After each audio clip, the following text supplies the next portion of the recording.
Om Swastiastu. Om Swastiastu. Selamat sore pemirsa, apa kabar Anda sore hari ini? Semoga selalu dalam keadaan sehat. Ya, saya Made Sekedar Karang kembali hadir dalam Halo Kamtibmas. Pemirsa, program vaksinasi terus digalakkan dan dipercepat oleh petugas, dan pencanangan yang sudah dilakukan sejak tanggal 13 Januari 2021 telah dilaksanakan di berbagai daerah di seluruh Indonesia. Selain tenaga kesehatan, tentunya sasaran berikutnya adalah tenaga atau TNI Polri sebagai garda terdepan dalam mendukung penanganan COVID-19. Nah, bagaimana Polri mendukung dan menyukseskan program vaksinasi COVID-19 menjadi topik kita pada sore hari ini. Sudah hadir dua narasumber yang akan kita ajak berbincang-bincang mengenai topik kita pada sore hari ini. Langsung saja saya sapa. Yang pertama ada Dr. Nimade Gita Indrayanti. Beliau merupakan dokter dari Rumah Sakit Bayangkara Polda Bali. Om Swastiastu, dokter. Om Swastiastu. Apa kabarnya, dok? Baik. Selalu sehat ya, dok ya? Astu karo sampai sekarang sehat. Iya, dok. Ya. Polda sudah melaksanakan vaksinasi juga, khususnya di Polda Bali ini. Untuk Polda Bali, khususnya Rumah Sakit Bayangkara Denpasar sudah melaksanakan kegiatan vaksinasi. Mulai tanggal 14 Januari sudah kita running untuk melaksanakan kegiatan sampai saat ini. Sampai saat ini. Sampai saat ini. Baik, terima kasih dokter. Nanti kita akan bahas bagaimana Polri mendukung dan menyukseskan program vaksinasi COVID-19 ini. Dan yang pastinya kalau kita berbicara tentang vaksinasi ini, vaksinasi ini sendiri atau vaksin ini masyarakat ini merupakan hak atau kewajiban. Nanti kita akan tanyakan kepada seorang kriminolog yang sudah hadir sore hari ini. Ada Dr. Gede Made Suardana SHMH. Om Swastiastu, Pak Gede. Om Swastiastu. Apa kabarnya, Pak Gede? Sehat. Sehat ya, Pak Gede? Sehat. Pak Gede, di awal aja, ini kalau kita ngomongin tentang vaksinasi, ini merupakan hak atau kewajiban dari masyarakat? Itu di peraturan presiden sudah ditegaskan bahwa itu merupakan wajib. Wajib. Wajib hukumnya, ya. Masyarakat mendapatkan vaksinasi bagi mereka yang berhak mendapatkan. Baik, berarti kalau tidak melakukan, berarti ada sanksi nantinya. Ada nanti kita bahas. Oke, baik, Pak Gede, terima kasih juga sudah hadir di studio pada sore hari ini. Langsung saja saya ke Dokter Gita. Dokter Gita, kalau kita berbicara tentang vaksinasi yang sudah dilaksanakan di berbagai daerah di seluruh Indonesia, termasuk juga di Bali ini sendiri, tentunya ada tujuan dilaksanakan vaksinasi ini sendiri. Sebetulnya dari kita melihat gambaran COVID secara keseluruhan ya di Indonesia ini. Kalau kita lihat dari angka ya, berbicara angka itu hampir belum terjadi penurunan angka, kan tetap naik seperti itu, apalagi di musim-musim tertentu saya lihat selalu naik angka kejadian COVID. Nah, bahkan kalau saya baca, saya lihat dan saya dengar, ini angka di Indonesia ini juga cukup tinggi untuk ukuran Asia, bahkan bisa melampaui angka di dunia. Ya, betul. Di ukuran Asia itu cukup tinggi, cukup tinggi. Salah satu upaya pemerintah ini sebetulnya ya adalah menurunkan angka kejadian COVID ini adalah dengan vaksinasi yang seperti itu.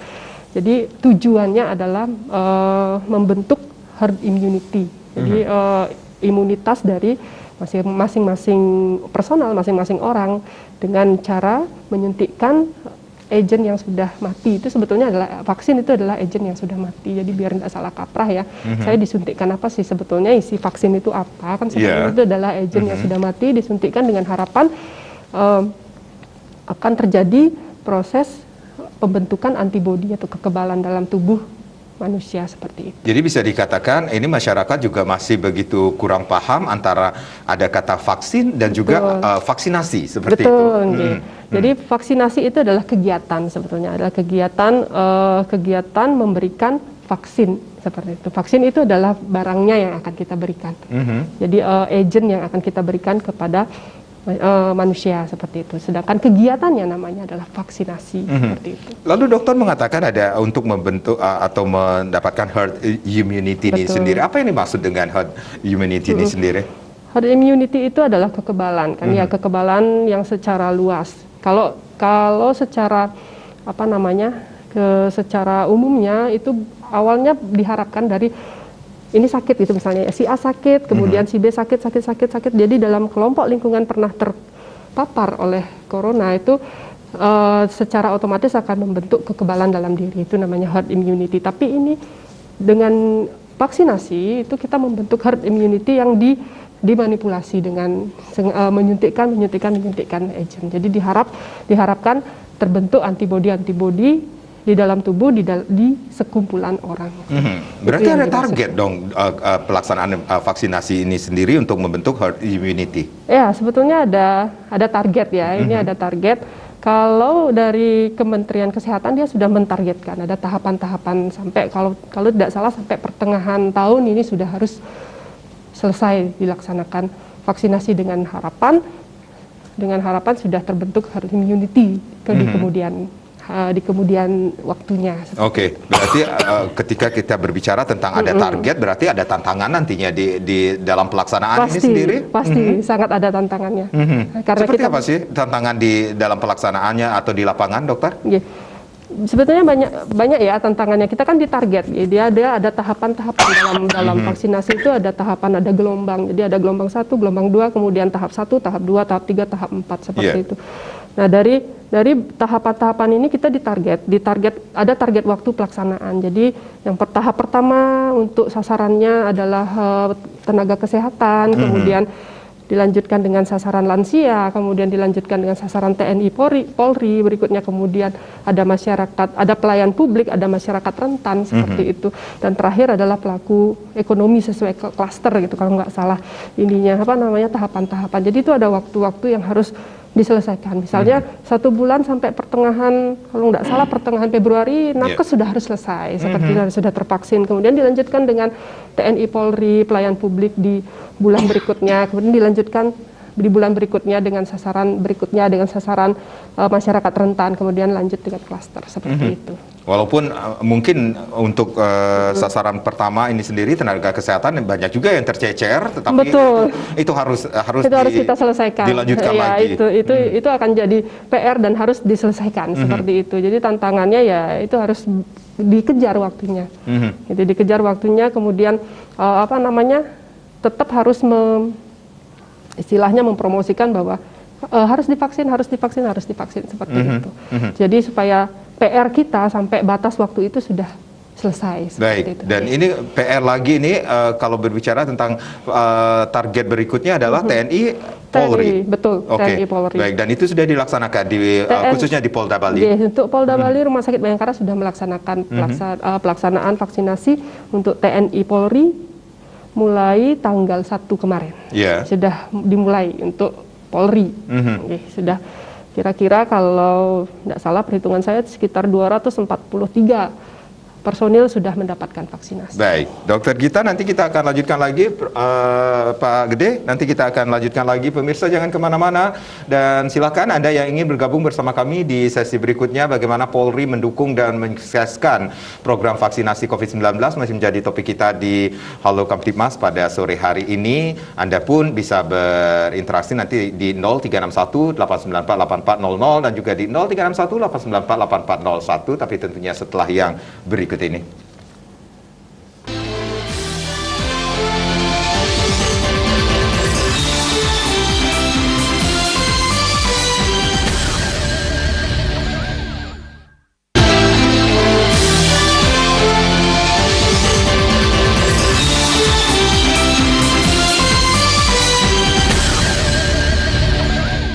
Ya, terima kasih Anda yang baru saja bergabung bersama kami di Halo Kamtibmas. Bagaimana Polri mendukung dan mensukseskan program vaksinasi COVID-19 masih menjadi topik kita di sore hari ini. Masih bersama Dr. Made Gita Indrayanti. Beliau merupakan dokter Rumah Sakit Bayangkara, atau dulu dikenalnya Rumah Sakit Trijata ya dokter ya, karena berlokasi di Jalan Trijata dan Pasar ya. Dokter Rumah Sakit Bayangkara Polda Bali dan seorang kriminolog, Bapak Dr. Gede Made Swardana SHMH tentunya. Silakan Anda yang ingin bergabung bersama kami, line sudah kami buka di 0361 894 8400 dan juga di 0361 894 8401. Dokter, kalau tadi dokter sudah menjelaskan apa yang dimaksud dengan vaksin, kemudian apa yang dimaksud dengan vaksinasi, kemudian bagaimana target untuk mendapatkan herd immunity ini sendiri. Lalu bagaimana, seberapa pentingnya bagi kesehatan masyarakat terhadap vaksinasi di tengah pandemi COVID-19 ini sendiri, dok?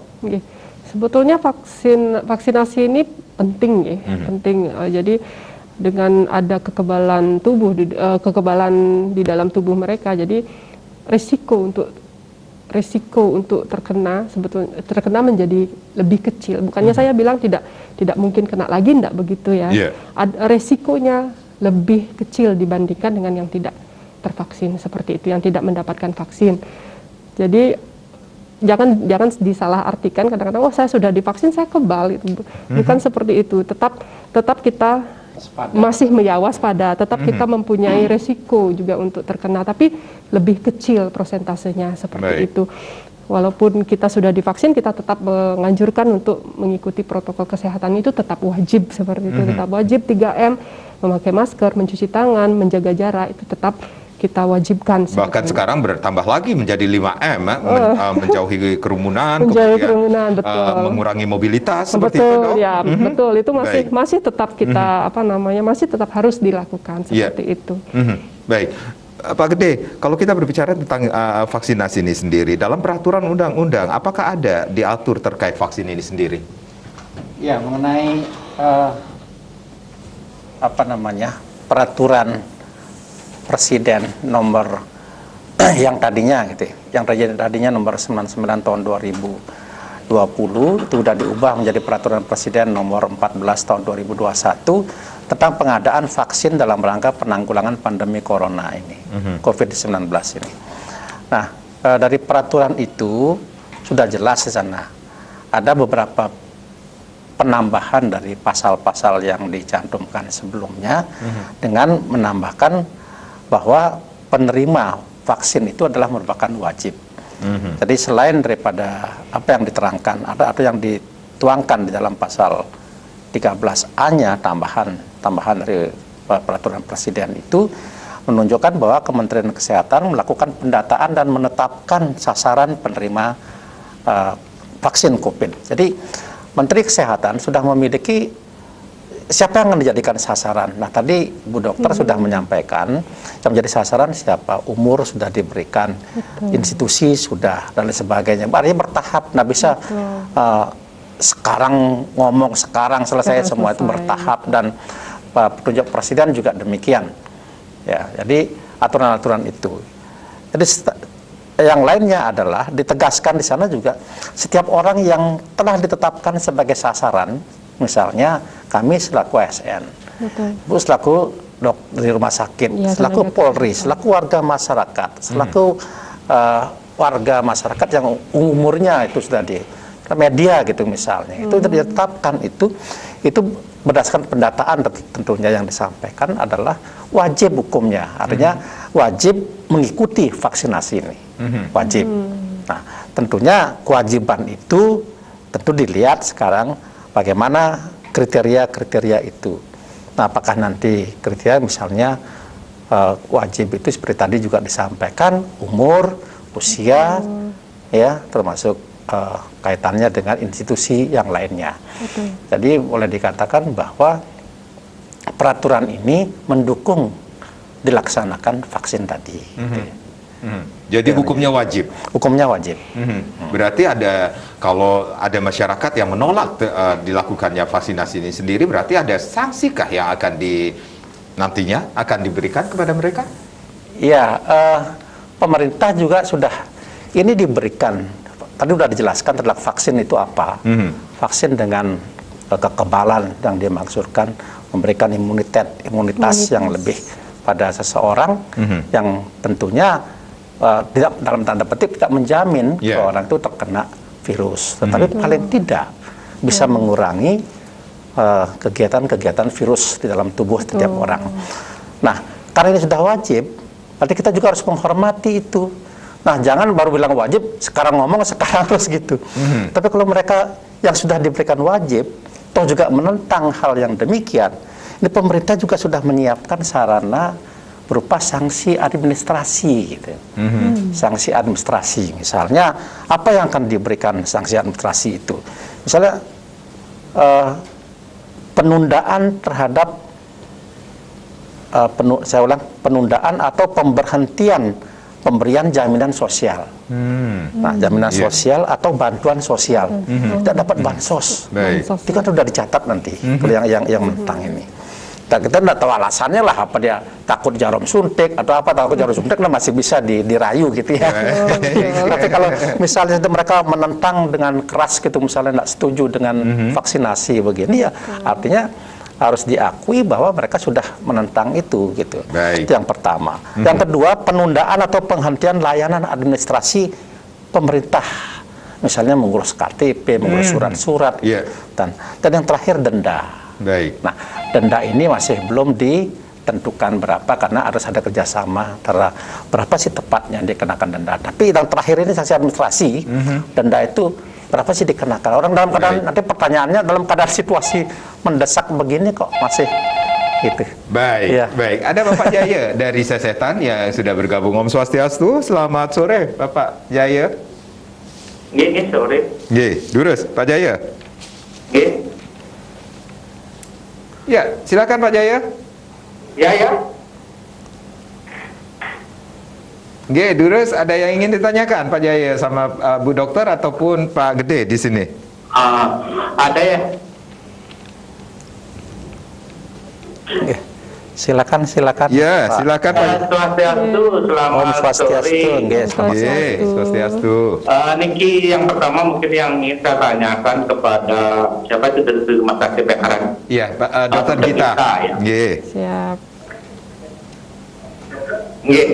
Yang pertama mungkin dengan Bu Dokter Gita itu terkait dengan sasaran vaksinnya. Siap. Apa Rumah Sakit Bayangkara dan Pasar melayani untuk vaksin umum ya? Oh, siap. Baik. Oke, langsung saya jawab, Pak. Kemudian Pak Jaya, Nggih. mungkin bisa. Kemudian yang kedua kepada Pak Gede. yang lagi satunya Pak Gede, nggih.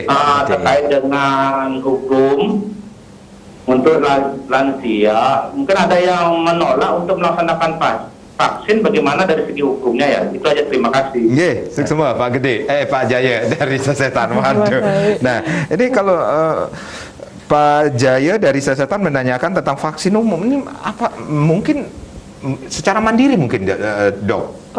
Kalau saya menangkapnya dari pertanyaan melayani di luar Polri gitu maksudnya mungkin ya.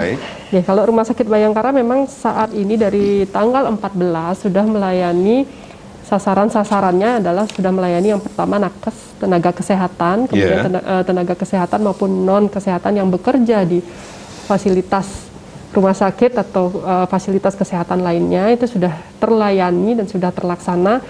Sekitar 1.700 sekian sudah terlaksana jumlahnya. Kemudian yang kedua adalah yang sedang running juga barengan dengan Polri ini adalah lansia. Untuk lansia. Jadi memang program dari Dinas Kesehatan Kota itu yang pertama adalah nakes, kemudian lansia, kemudian sekarang ditambah dengan TNI Polri seperti itu. Jadi selain rumah sakit Polda, apakah ada tempat pelayanan kesehatan juga yang melaksanakan? Mungkin itu yang menjadi pertanyaan Pak Jaya Niki sendiri.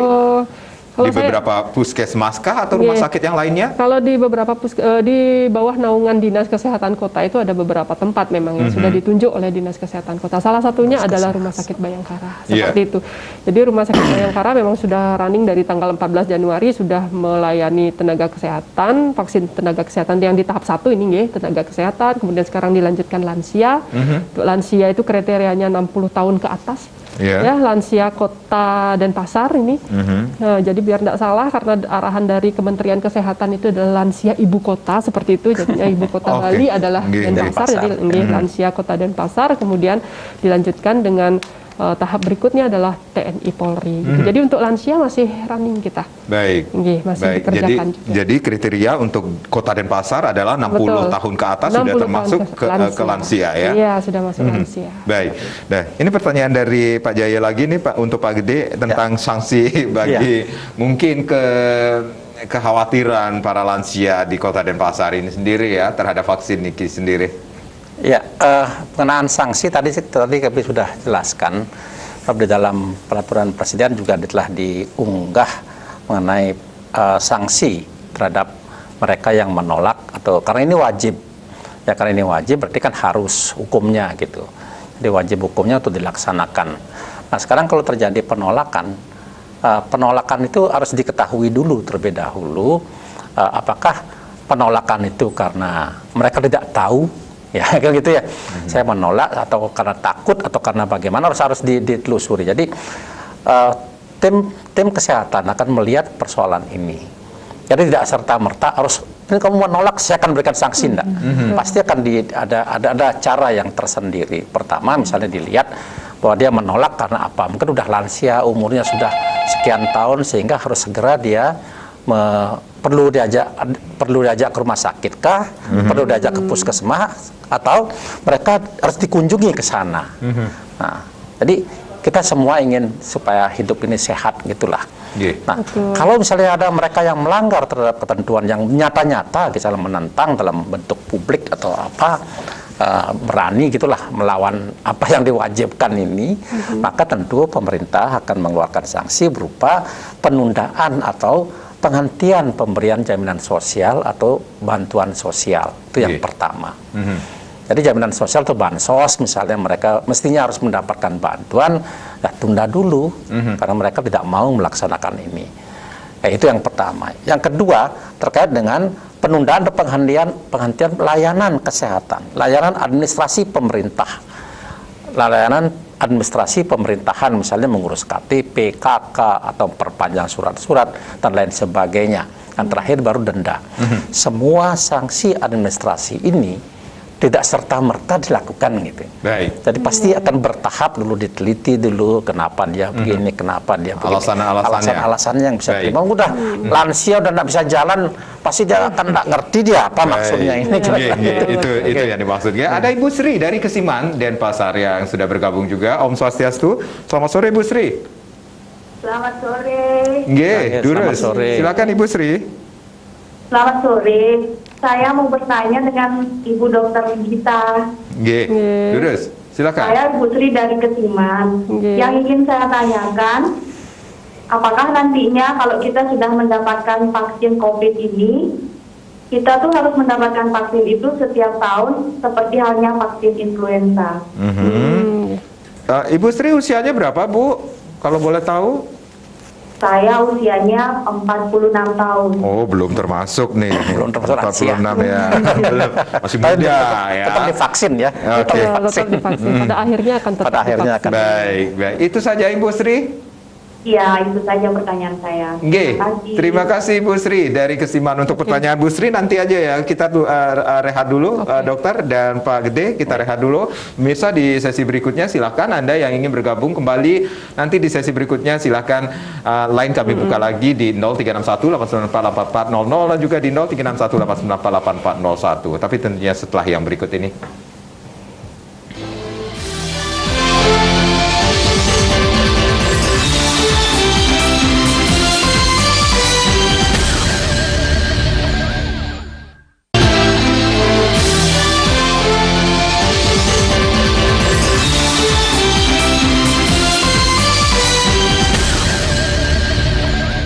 Bagaimana Polri mendukung dan menyukseskan program vaksinasi COVID-19 masih menjadi topik kita di Halo Kamtibmas. Silakan ada yang bergabung bersama kami di 0361894400 dan juga di 0361894401. Lain sudah kami buka. Silakan Anda bisa bertanya lebih banyak lagi tentang topik kita pada sore hari ini. Langsung saja kita jawab pertanyaan Ibu Sri dari Kesiman, Dokter. Oke, baik Ibu Sri ya. Sepengetahuan saya yang sudah saya baca ini tentang COVID ini kan suatu barang baru ya, baru bagi pandemi yang baru gitu. Ini adalah virusnya pun juga baru, melewati beberapa penelitian seperti itu. Bahkan untuk munculnya sebuah vaksin pun juga melewati penelitian. Untuk penelitian terakhir yang saya review pernah baca bahwa vaksin ini memang harus di booster untuk saat ini kan ya. Untuk pemberian saat ini namanya booster, jadi diulang dari pertama pemberian, kemudian di hari ke-14 untuk umur 18 sampai 59 itu di hari ke-14 diulang kembali untuk dapat dosis yang kedua, kemudian selanjutnya yang lansia itu jangka waktunya panjang 28 hari seperti itu. Nah, untuk kelanjutannya apakah dia sama seperti vaksin influenza biasa? Itu saya masih untuk referensinya masih belum banyak diteliti untuk kelanjutannya seperti apa. Apakah saya harus dapat lagi tahun depan? Apakah tahun depannya harus dapat lagi seperti itu? Nah, itu masih belum ada referensi yang jelas untuk untuk apa namanya menyatakan bahwa ini harus diulang seperti itu. Tapi yang saya tahu untuk saat ini 2 kali dosis itu dianggap sudah cukup untuk memberikan perkenalan imun. Intinya gitu, seperti itu. Jadi kita udah kenal. Jadi sudah kenal dengan COVID ini seperti apa.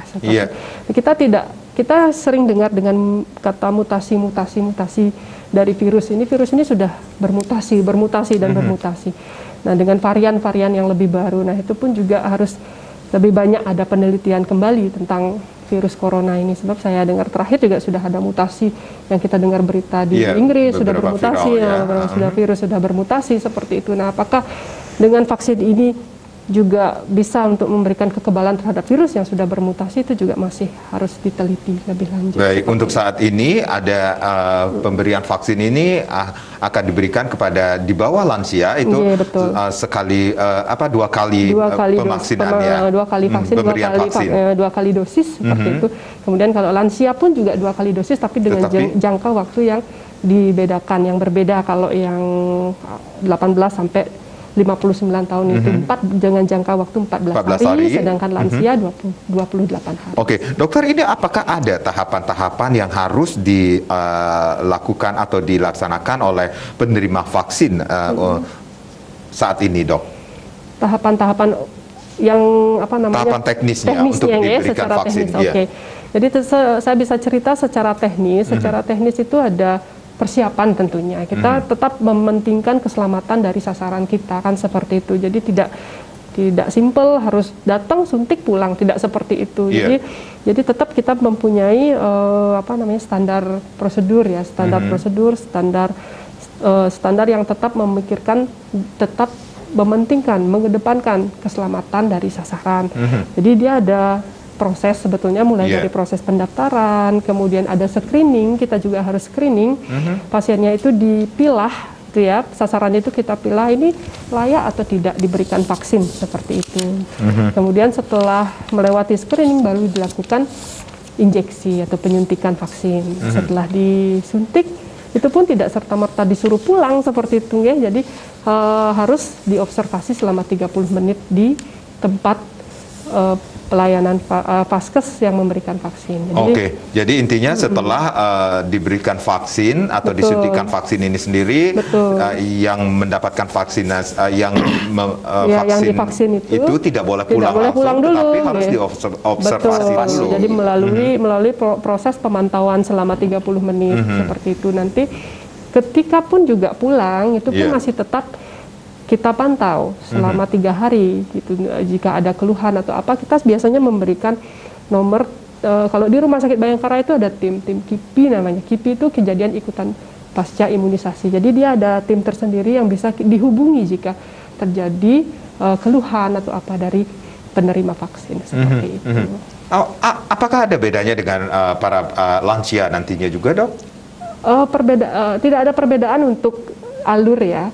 Mungkin nanti kalau yang lansia itu screeningnya yang lebih ketat. Kalau kami di rumah sakit kita benar-benar mengedepankan untuk screening, untuk pemilahan. Kalau lansia itu mungkin lebih kompleks ya, dengan sudah penurunan segala fungsinya sudah menurun, kemudian ada penyakit-penyakit metabolik yang juga terjadi pada lansia, kan yang tidak semua juga lansia sehat, tapi mungkin ada yang sudah sakit segala macam. Nah, itu tetap menjadi perhatian kita untuk bisa meloloskan ini layak atau tidak mendapatkan vaksinasi seperti itu. Berarti ada hal-hal yang harus diingat dan dicermati dan dilaksanakan pada saat pasca pemberian vaksin ini sendiri. Betul. Seperti itu kadang ada beberapa keluhan yang paling tidak bisa kita prediksi ya, dan itu pun juga bisa terjadi pada semua hal. Pada saat penyuntikan, menyuntik itu walaupun menyuntik obat, menyuntik vaksin ataupun menyuntik apapun, itu ada namanya reaksi alergi. Nah, kita tidak tahu bukan alergi terhadap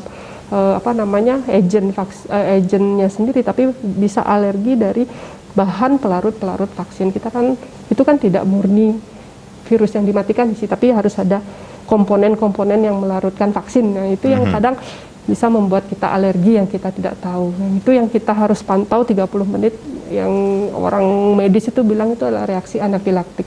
pingsan atau apa pada saat pemantauan 30 menit itu yang tidak bisa kita hindari dan harus kita pantau, kita waspadai yang seperti itu.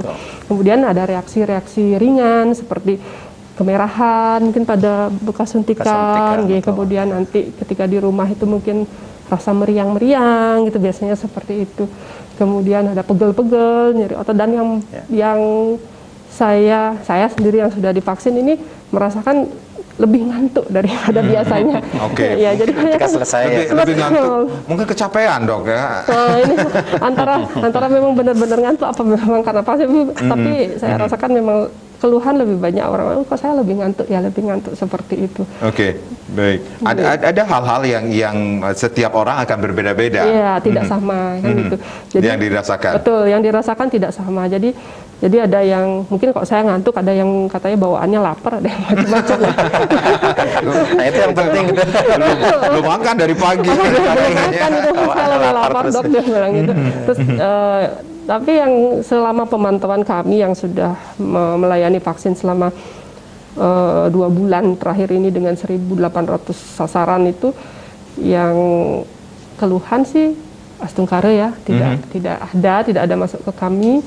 Yang paling banyak mungkin ngantuk aja, rasanya ngantuk. Oke, baik. Berarti ini pelaksanaan atau kesiapan dari pelayanan kesehatan khususnya di Rumah Sakit Bayangkara ini sendiri sudah berjalan begitu siapnya untuk melaksanakan vaksin ini sendiri, dok? Betul, untuk kesiapan kita ya, sebetulnya sudah dimulai dari bulan Desember ya. Ketika sudah mulai didengungkan akan ada vaksinasi, masalah vaksinasi COVID ini. Jadi bulan Desember, kemudian di bulan Januari kita sudah melatih vaksinator, itu istilahnya. Itu semua bersertifikasi. Ya, vaksinat yang menyuntikkan itu semua memang wajib bersertifikasi. Jadi memang ada pelatihan untuk vaksinator, namanya vaksinator COVID itu kalau tidak salah sih ada di bulan Desember sudah ada, Januari juga sudah ada. Jadi Rumah Sakit Bayangkara sudah memiliki 43 vaksinator seperti itu. Jadi jangan khawatir, vaksin di Bayangkara itu ditangani dengan orang yang sudah bersertifikat vaksin. Jadi jangan khawatir ya. Tetapi yang menjadi khawatiran dan yang menjadi viral di beberapa daerah ini, bahkan banyak juga polisi yang takut jarum suntik ya. Jadi bukan takut karena vaksinnya, tapi takut karena jarumnya ya. Betul. Kalau sama bedil ini nggak takut, tapi sama jarum suntik yang kecil itu sendiri. Nah ini dia nih yang menjadi yang unik-unik di lapangan. Betul, itu bisa terjadi, dok. Betul, yang unik-unik di lapangan bisa terjadi. Itu personal sih ya sebetulnya. Personal. Oke, Pak Gede, ini apa yang masyarakat harus ingat atau terpenting yang diketahui? Kita tunda dulu, ada Bapak Wira yang sudah bergabung dari Denpasar niki. Om Swastiastu. Selamat sore Pak Wira. Selamat sore Pak. Durus Pak Wira. Iya, Pak. Ini Rumah Sakit Bayangkara sudah memiliki 43. Ya, oke. Jangan khawatir, vaksin di Bayangkara itu ditangani dengan orang yang sudah bersertifikat. Di rekaman namanya dia. Iya. Pak Wira, bisa dikecilkan volume televisinya terlebih dahulu, Pak Wira? Iya, Pak ya. Durus, silakan.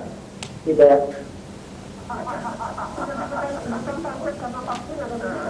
Oke, baik. Wah, silakan Pak Wira. Terima kasih. Ininya banyak nih. Iya, karena personelnya banyak di luar. Iya, baik. Pak Wira, cheerleadersnya banyak. Silakan. Ada yang ingin ditanyakan sama Pak Bu Dokter atau Pak Gede? Mohon izin Pak, ya saya ingin menyampaikan. Selamat sore.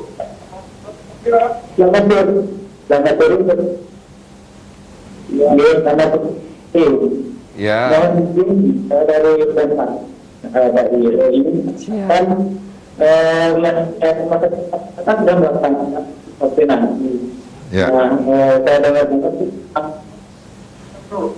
iya Pak. Ini sebenarnya saya ingin menyatakan diri saya untuk nantinya divaksin, Pak. Saya datangkan sama dokter dari Rumah Sakit Bayangkara yang sudah melaksanakan vaksin sebanyak 1.700 seperti yang dibilang tadi. 1.800. Apakah setelah vaksin tersebut adakah saya ingin menanyakan sama Bu Dokter, Rumah Sakit Bayangkara kan sudah melaksanakan vaksin, berpengalaman ceritanya sampai memvaksin orang 1.700. Jadi saya ingin meyakinkan diri saya bahwa vaksin itu aman untuk saya gitu. Oke, baik. Apakah selama pelaksanaan vaksin di Bayangkara sempat terjadi hal-hal yang tidak diinginkan terhadap pasiennya? Oke, terima kasih Pak Wira. Kalau tadi Bu Dokter sudah mengatakan bahwa ini berjalan lancar aja, tapi Dokter silakan, ada yang mungkin ini menjadi pertanyaan banyak orang juga ya. Jangan-jangan ketika saya divaksin hasil apa ya namanya efeknya seperti apa, seperti itu. Muncul banyak kekhawatiran kan ya, karena memang sebelum ada program vaksinasi ini juga sudah simpang siur beritanya, sudah banyak banget beritanya, ada yang positif, ada yang negatif seperti itu.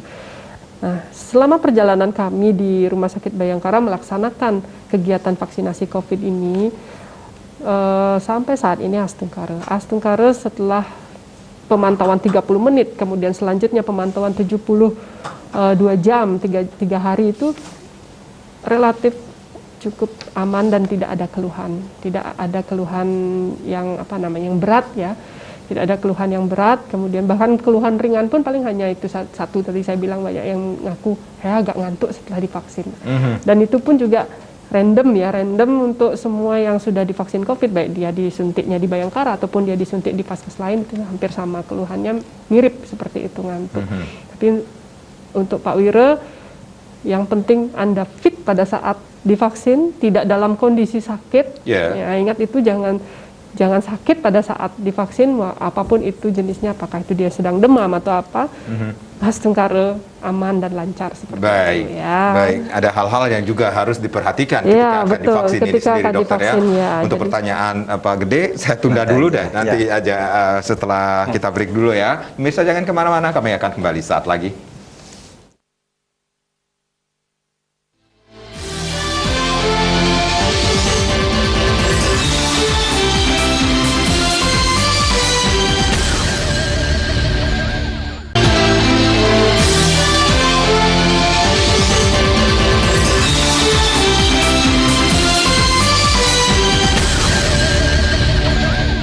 Ya, di sesi yang terakhir ini di Halo Kamtibmas, bagaimana Polri mendukung dan menyukseskan program vaksinasi COVID-19 menjadi topik kita.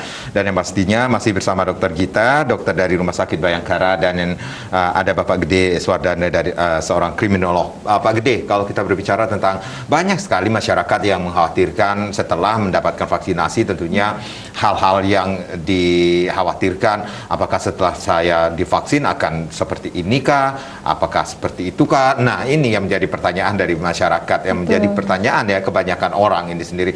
Ini apakah ada yang harus diketahui oleh masyarakat ketika setelah divaksin, ada hal-hal yang juga harus diketahui oleh masyarakat nantinya? Ya, tadi sudah dijelaskan sama Ibu Dokter ya, yang pastinya beliau yang menjelaskan dampak daripada setelah divaksin. Tadi udah diberikan gambaran masyarakat setelah divaksin kan evaluasi kembali kira-kira 30 menit. Jangan langsung disuntik langsung pulang gitu. Itu dievaluasi, mungkin apakah akan berdampak apa tidak, apakah mereka misalnya ada gejala apa. Tadi juga secara umum juga dikatakan bahwa hasil survei seluruh rumah sakit dan puskesmas itu dikatakan kok ada rasa ngantuknya kok berlebihan ini. Itu dampaknya begitu. Tadi bilang juga secara guyon ada rasa lapar yang berlebihan gitu. Nah, ini enak sekali kalau gitu ya. Nah, artinya itu kita dievaluasi. Tapi kami ingin menyampaikan bahwa masyarakat tidak usah terlalu ketakutan terhadap persoalan vaksin. Walaupun saya sendiri, saya belum divaksin karena saya dari Udayana harus menunggu juga time schedule yang telah ditetapkan oleh rektorat. Nah, ada hal-hal yang ingin saya sampaikan. Tadi sudah saya singgung tentang sanksi-sanksi yang diberikan. Dan sanksi ini pun juga, karena ini sanksi administrasi, tidak serta-merta akan dikenakan. Tentu juga ada evaluasi lagi.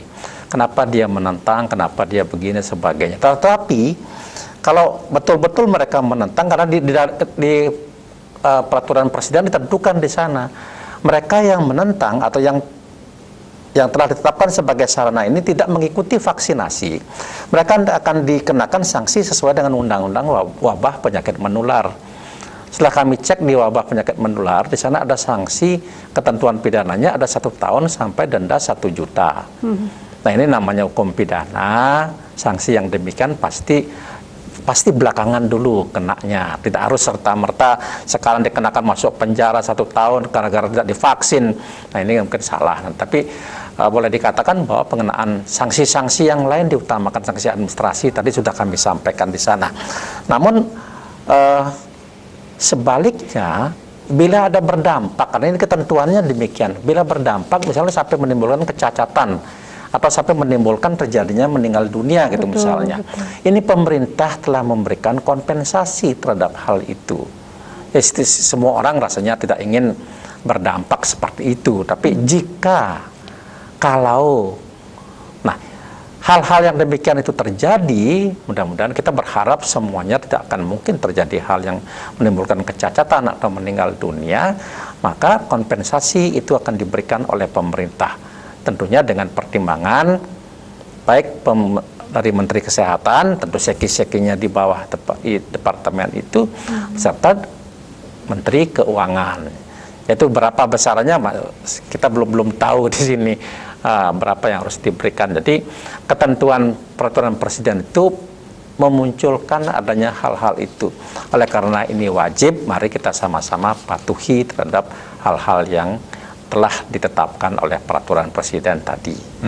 Baik, Dokter Gita, ini dengan adanya vaksin ini sendiri, apakah bisa dijadikan ujung tombak dalam memutus mata rantai penyebaran COVID-19 ini? Baik, vaksinasi ini diharapkan untuk memang menjadi ujung tombak untuk pemutusan rantai pandemi. Ya, kita juga sudah sangat lelah dengan kondisi pandemi seperti ini. Ya, kita berharap mudah-mudahan dengan suksesnya program vaksinasi, kemudian pandemi pun juga cepat berakhir seperti itu. Tapi kita juga masih tetap mengedepankan protokol kesehatan. Itu tetap wajib walaupun sudah divaksin, sudah mendapatkan vaksin lengkap 2 kali, itu seperti program pemerintah divaksin sudah 2 kali dosis, itu tetap tidak melupakan protokol kesehatan. Itu pun juga salah satu cara untuk memutus rantai penularan ke COVID-19 ini. Jadi tetap 3M bahkan 5M seperti sekarang bilang ya, 5M itu tetap harus dilaksanakan. Jangan sampai dilupakan. Jangan sampai kita terlena sudah divaksin saya boleh melanggar, ya tidak seperti itu juga. Seperti itu. Berarti seperti dikatakan tadi, ini ada hal-hal yang perlu diingat walaupun pasca divaksinasi. Betul. Masih tetap harus memegang protokol kesehatan. Ya, baik. Pak Gede, tetap sehat dan tunggu giliran untuk divaksin. Iya, pastinya siap divaksin. Sudah siap sekali nih. Dokter, terima kasih juga, jaga kesehatan, tetap melaksanakan tugas ya dok ya. Dan yang pastinya walaupun vaksin sudah datang, berarti bukan kita abai ya terhadap protokol kesehatan. Tetap melaksanakan atau tagline dari ingat pesan ibu, memakai masker, menjaga jarak, mencuci tangan, tambah lagi 2 tadi itu. Iya, menjauhi kerumunan dan mengurangi mobilitas kalau tidak perlu banget ya. Betul. Baik, terima kasih sekali lagi. Saya Madi Sekerenekaran, terima kasih. Kita berjumpa lagi di lain kesempatan. Om Santi, Santi, Om.